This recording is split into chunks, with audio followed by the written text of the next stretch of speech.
இது மகிமை நேரம். ஆண்டவராகிய இயேசு கிறிஸ்துவின் நாமத்தினாலே மகிமை தொலைக்காட்சி நேயர்களுக்கு என்னுடைய காலை வணக்கத்தை தெரிவித்துக் கொள்கிறேன். இந்த வாரத்திலே நாம் தொடர்ந்து பண ஆசை என்கிற தலைப்பிலே நாம் தியானித்து வந்தோம். கேயாசியை குறித்தும் ஆகானை குறித்தும் இன்னும் நாம் ஒவ்வொரு நாளிலும் ஒவ்வொரு மனிதர்களை குறித்து நாம் ஐஸ்வர்யவான், லாசரு, இப்படி ஒவ்வொருவரை குறித்து நாம் தியானித்து வந்தோம். இந்த இறுதி நாளிலே நாம் ஆபிரகாமை குறித்து நாம் தியானிக்க இருக்கிறோம். ஆதியாகமம் 14ஆம் அதிகாரம் 22ஆம் வசனத்திலே, அதற்கு ஆபிராம் சோதோமின் ராஜாவை பார்த்து, ஆபிராமை ஐஸ்வர்யவான் ஆக்கினேன் என்று நீர் சொல்லாதபடிக்கு நான் ஒரு சரட்டையாகிலும் பாதரட்சையின் வாரையாகிலும் உமக்கு உண்டானவைகளில் யாதொன்றாகிலும் எடுத்துக்கொள்ளேன் என்று சொன்னதாக நாம் வாசிக்கிறோம். பாருங்க, இந்த சம்பவம் இந்த ஆபிரகாமினுடைய சகோதரன் மகன் லோத்து சோதோமிலே என்ன செய்கிறார்? அந்த ஆபிரகாமை விட்டு பிரிந்து சோதோம் ஒரு செழிப்பான இடம் என்று சொல்லி அந்த சோதோமை தெரிந்து கொண்டு அங்கே கூடாரம் போட்டு லோத்து அங்கே வாசம் பண்ணுகிறார். இந்த சூழ்நிலையிலே அங்கே அந்த சோதோமின் ராஜாக்களுக்கும் இந்த சோதோமை சுற்றியுள்ள ராஜாக்களுக்கும் இன்னும் ஒரு 4 ராஜாக்களுக்கும் அங்கே யுத்தம் வருகிறது. அந்த 4 ராஜாக்கள் என்ன செய்கிறார்கள்? சோதோமின் ராஜாவுக்கு விரோதமாக வந்து இந்த சோதோமில் இருந்த ஜனங்கள் எல்லாரையும் சிறைபிடித்து கொண்டு போய் விட்டார்கள். அதோடு லோத்துவும் அவனுடைய மனைவி, அவனுடைய ஆடு மாடுகள், அவனுடைய எல்லா பொருட்களையும் அந்த 4 ராஜாக்கள் என்ன செய்தார்கள்? சிறைபிடித்து கொண்டு போய் விட்டார்கள். இவர்களுக்கு இந்த 5 ராஜாக்கள் அந்த 4 ராஜாக்களோடு யுத்தம் பண்ணுகிறார்கள். ஆதியாகமம் 14ஆம் அதிகாரத்திலே நாம் முன்பகுதியிலே வாசித்தால் அது நமக்கு புரியும். இந்த யுத்தம் நடக்கிறது. அப்பொழுதுதான் ஆபிரகாம் கேள்விப்படுகிறார், தன்னுடைய சகோதரன் மகன் லோத்து என்ன செய்தான்? சிறைபிடிக்கப்பட்டு கொண்டு போகப்பட்டான் என்று கேள்விப்பட்டவுடனே தன்னுடைய வீட்டிலே இருந்த 319 பேர்களுக்கு ஆயுதம் தரித்து தன்னுடைய சகோதரனை மீட்பதற்காக அவர் செல்லுகிறார். அங்கே போய் யுத்தம் பண்ணி அந்த சத்துருக்களோடு யுத்தம் பண்ணி என்ன செய்கிறார்? அந்த ராஜாக்களை துரத்தி விட்டு தன்னுடைய சகோதரன், அவனுடைய மனைவி, பிள்ளைகள், ஆடு மாடு எல்லாவற்றையும் அவன் என்ன செய்கிறான்? ஆபிரகாம் திருப்பி கொண்டு வருகிறதை நாம் பார்க்கிறோம். அப்பொழுது அந்த சோதோமின் ராஜா என்ன செய்கிறார்? ஆபிரகாமுக்கு எதிர்கொண்டு போய் அவர் என்ன செய்கிறார்? வாழ்த்துகிறார். ஏன்னா அந்த ஜனங்களோடு யுத்தம் பண்ணி, எதிரிகளோடு யுத்தம் பண்ணி எல்லாவற்றையும் இவர் திருப்பி கொண்டு வருகிறார். அப்பொழுதுதான் அந்த சோதோமின் ராஜா ஆபிரகாமை பார்த்து சொல்லுகிறார், ஜனங்களை எனக்கு தாரும், பொருட்களை எல்லாம் நீர் எடுத்துக்கொள்ளும். ஒரு அருமையான வார்த்தையை பாருங்க. ஜனங்களெல்லாம் என்கிட்ட தந்துருங்க, அந்த யுத்தத்துல கிடைச்ச பொருள் எல்லாத்தையும் யார் வச்சுக்கிடுங்க? ஆபிரகாம் வைத்துக் கொள்ளட்டும் என்று சொல்லும்போது ஆபிரகாம் சொல்லுகிறார், சோதோமின் ராஜாவை பார்த்து சொல்லுகிறார், ஆபிராமை ஐஸ்வர்யவாக்கினேன் என்று நீர் சொல்லாதபடிக்கு நான் ஆபிரகாமுக்கு இவ்வளவு பெரிய ஆசீர்வாதம் வந்ததுக்கு காரணம் யாரு? நான் தான் சொல்லி சோதோமின் ராஜா சொல்லாதபடிக்கு ஒரு சரட்டையாகிலும் ஒரு பாதரட்சையின் வாரையாகிலும் உமக்கு உண்டானவைகளில் யாதொன்றை ஆகிலும் நான் எடுத்துக்கொள்ளேன். இன்னைக்கு நம்மளால இப்படி சொல்ல முடியுமா? யாராவது ஒருத்தர் நீங்க அவ்வளோத்தையும் நீங்க வச்சுக்கிடுங்க அப்படின்னு சொல்லி சொன்னா நாம என்ன செய்வோம்? சந்தோஷமா வச்சுக்கிடுவோம். ஆனா ஆபிரகாம் பாருங்க, எவ்வளவு ஒரு நல்ல குணம். எல்லாம் வேணும், தனக்கு வேணுங்கிற ஒரு குணம் அவர்கிட்ட இல்ல. ஒரு நீ என்னை ஐஸ்வர்யவான் ஆக்கினேன் என்று சொல்லாதபடி, ஆபிரகாமை ஐஸ்வர்யவாக்கினேன் என்று சொல்லாதபடிக்கு, என்னை ஆசீர்வதிக்கிறவர், என்னை ஐஸ்வர்யவான் ஆக்குகிறவர் என்னுடைய கர்த்தர், நீ அல்ல, சோதோமின் ராஜா அல்ல. ஒரு சரட்டையாயிலும் ஒரு பாதரட்சியின் வார கூட நான் உங்ககிட்ட இருந்து என்ன செய்ய மாட்டேன், வாங்க மாட்டேன் என்று சொல்லுகிறதை நாம் பார்க்கிறோம். மெய்யாகவே ஒரு நல்ல பண்பு. நம்ம பைபிள்ல வாசிக்கிறோம், வாங்குகிறதை பார்க்கிலும் கொடுப்பதே பாக்கியம். இன்னைக்கு நம்ம எல்லாரும் என்ன செய்தோம்? வாங்க பிறந்திருக்கோம், வாங்குறதுலேயே குறியா இருக்கும். ஆனா ஆபிரகாம் என்ன சொன்னாரு? தனக்கு அடுத்தவங்க என்ன ஆசீர்வதிக்கணும்னு எனக்கு இல்லை, என்னை ஆசீர்வதிக்கிறவர் கர்த்தர், ஓம் பொருள் எதுவும் எனக்கு வேண்டாம் என்று சொல்லி அவர் சொல்லுகிறதை நாம் பார்க்கிறோம். வாலிபர் கூட வந்த மக்களுக்கு வேணா நீங்க என்ன கொடுங்க? பங்கு கொடுங்க. யுத்தத்துல போனதுனால அந்த என் கூட வந்தவங்களுக்கு நீங்க பங்கு கொடுங்க, எனக்கு எதுவுமே வேண்டாம் என்று சொல்கிற ஒரு நல்ல குணத்தை நாம் பார்க்கிறோம். இந்த காலை வேளையிலே ஆபிரகாமினுடைய இந்த நல்ல சுபாவத்தை நாமும் கற்றுக்கொள்ள வேண்டும்.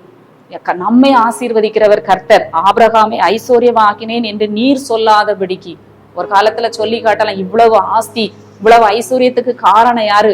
அன்றைக்கு நான் கொடுத்ததுனாலதான் அந்த ஆபிரகாம் இன்னைக்கு இவ்வளவு பெரிய ஆசீர்வாதமா இருக்கிறார் என்று சோதோமின் ராஜா சொல்லாதபடிக்கு அவர் என்ன செய்கிறார்? எனக்கு எதுவுமே வேண்டாம் என்று சொல்லுகிறார். வேதத்திலே நாம் வாசிக்கிறோம், ஐஸ்வர்யத்தை சம்பாதிக்கிறதற்கான பலனை கொடுக்கிறவர் கர்த்தர் என்று சொல்லி நாம் பார்க்கிறோம். கர்த்தரின் ஆசீர்வாதமே நமக்கு ஐஸ்வர்யத்தை கொடுக்கும். அதனோடு அவர் வேதனையை கூட்டார். இன்றைக்கு எப்படியாவது நமக்கு அங்க வேணும், இங்க வேணும், அதுல கிடைக்கணும், இதுல கிடைக்கணும்னு சொல்லி நம்ம அலைகிறோம். ஆனால் ஆபிராம் என்ன சொல்றாரு? கர்த்தர் தான் என்ன ஐஸ்வர்யவானாய் மாற்ற முடியும் என்று சொல்லுகிறார். இந்த காலை வேளையிலே நாமும் சிந்தித்து பார்ப்போம். ஆண்டவரிடத்திலே கேட்போம், ஆண்டவரை, என்னை ஆசீர்வதிக்கிறவர் நீர், ஐஸ்வர்யத்தை சம்பாதிக்கிறதற்கான பலனை கொடுக்கிறவர் கர்த்தர். அவர் கொடுத்த ஐஸ்வர்யத்தை ஞானமாய் செலவழிக்க பயன்படுத்த நமக்கு கிருபை தருகிறவரும் ஆண்டவர்.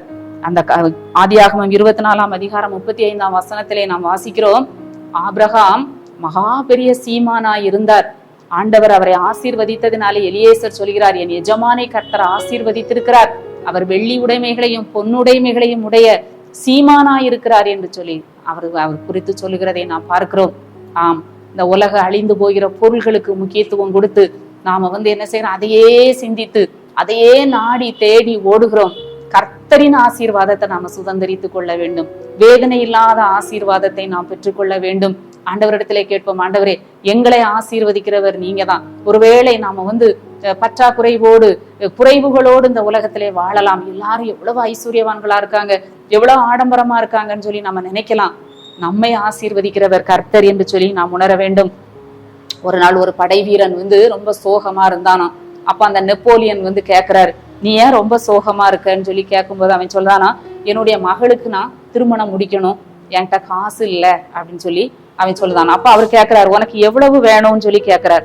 அவன் சொல்லுதான், ஒரு 1000 பவுண்டு இருந்தா நான் நல்லபடியா என் மகளுக்கு திருமணத்தை நான் என்ன செய்வேன், நடத்தி முடிப்பேன். ஒரு 1000 பவுண்டு இருந்தா எனக்கு போதும்னு சொல்லி சொன்னானா.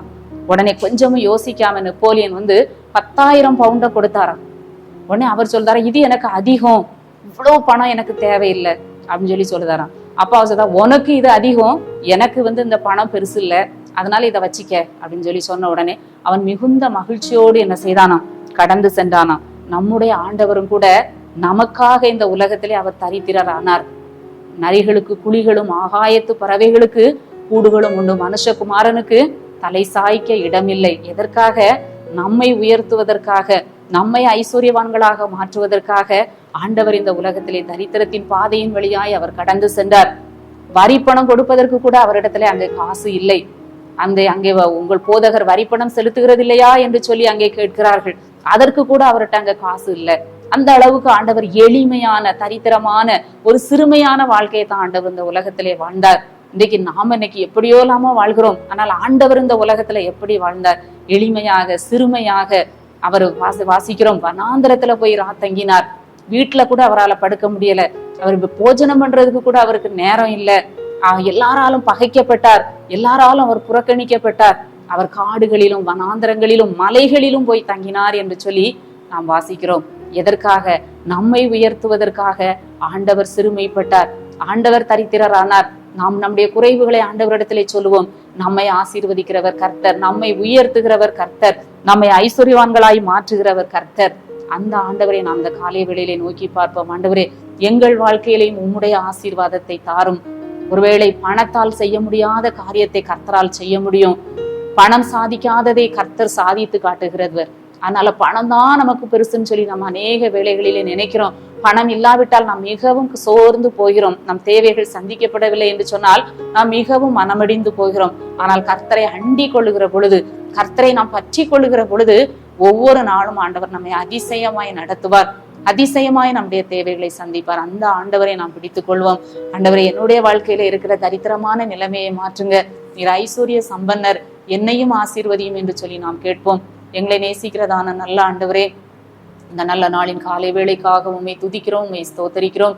ஆண்டவரே, கொடுத்த நல்ல வார்த்தைக்காக உமக்கு நன்றி செலுத்துகிறோம். ஆபிரகாமை ஆசீர்வதித்த ஆண்டவரே, எங்களையும் நீர் ஆசீர்வதியும்.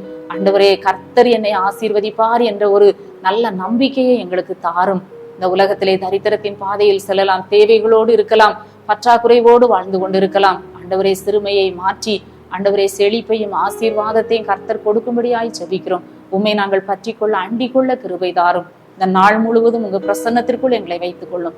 மீட்பர் இயேசு கிறிஸ்துவின் மூலம் ஜெபிக்கிறோம் நல்ல பிதாவே, ஆமென்.